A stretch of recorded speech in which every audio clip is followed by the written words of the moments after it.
On a mountain called Meru Parvat, there lived the most extraordinary crow.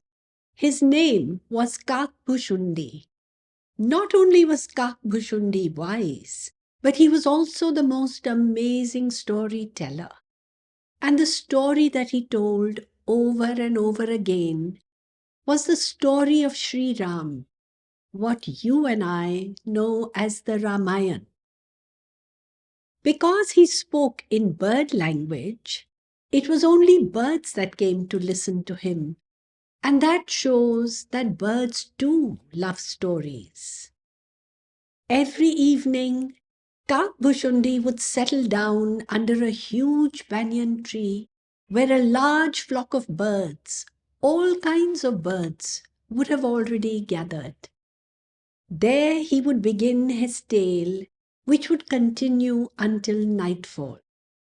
No one knew how old Kakbhushundi was and since when he had been telling his tale.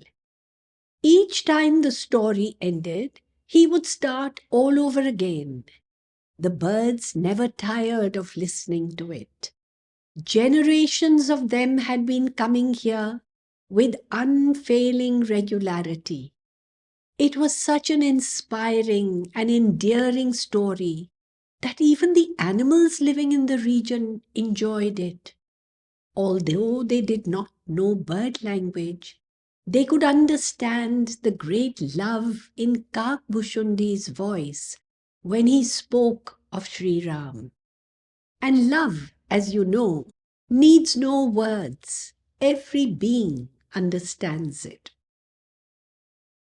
The banyan tree, through its roots deep underground, connected with the roots of other trees, inviting them to also tune in. The area where Kakbhushundi lived was a magical place. Anyone who reached within a radius of 8 miles of Kakbhushundi's abode would instantly start feeling peaceful and happy. The sad person forgot his woes. The angry one started smiling. The proud peacock stopped showing off and instead admired the humble dove. The tiny sparrow felt safe sitting next to a hawk. This special feature of Meru Parvat was because Maya did not hold sway in this region. Therefore, all the ill effects of Maya, such as desire, anger, greed, arrogance, jealousy, and so on, were absent. One day, a huge, majestic eagle arrived on Meru Parvat. Its wings made a loud, rustling noise as it landed gracefully near the banyan tree under which Kakbhushundi was seated. It was Garuda, the king of birds and Vahan, or vehicle of Lord Vishnu. Kakbhushundi welcomed the visitor with great respect and reverence. He prepared a special seat for Garuda and invited him to sit down. Once Garuda was comfortably settled, Kakbhushundi asked him, "What brings you here, O noble Garuda? What can I do for you?"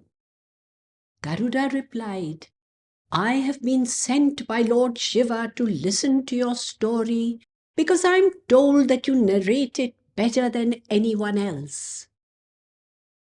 Kakbhushundi was delighted because Garuda had come at the right time.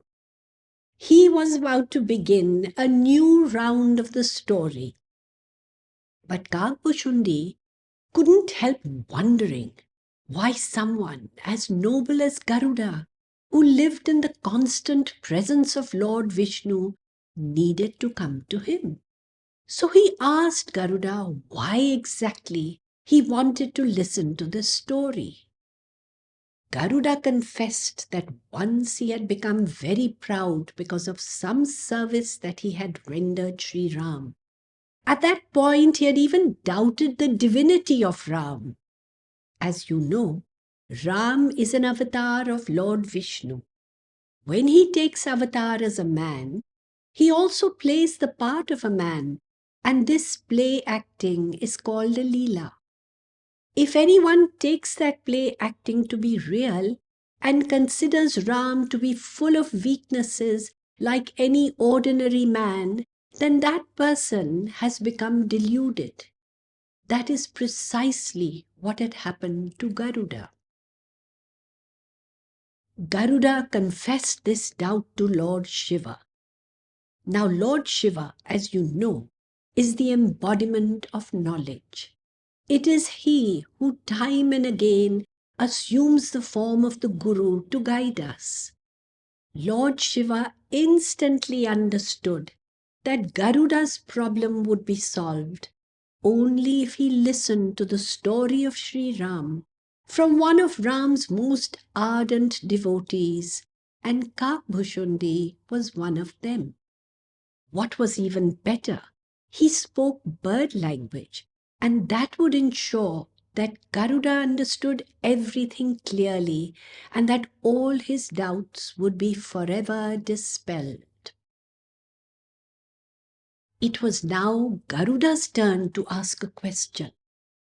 How did someone as wise and devoted as you, Kakbhushundi, acquire the body of a crow?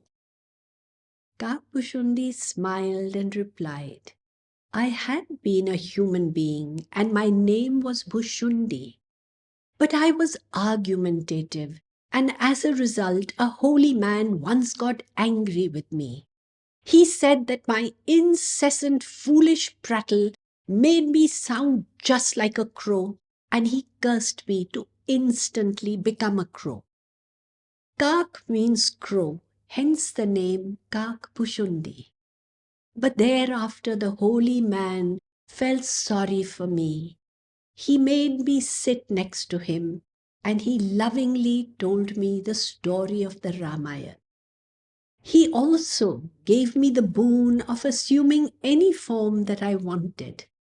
However, when I heard this story, my heart was filled with so much love and joy that I chose to remain a crow and share my happiness with other birds. I realized that great joy and love could be experienced even in a bird's body. Garuda was filled with wonder, and he bowed down to Kakbhushundi. Then Kakbhushundi closed his eyes.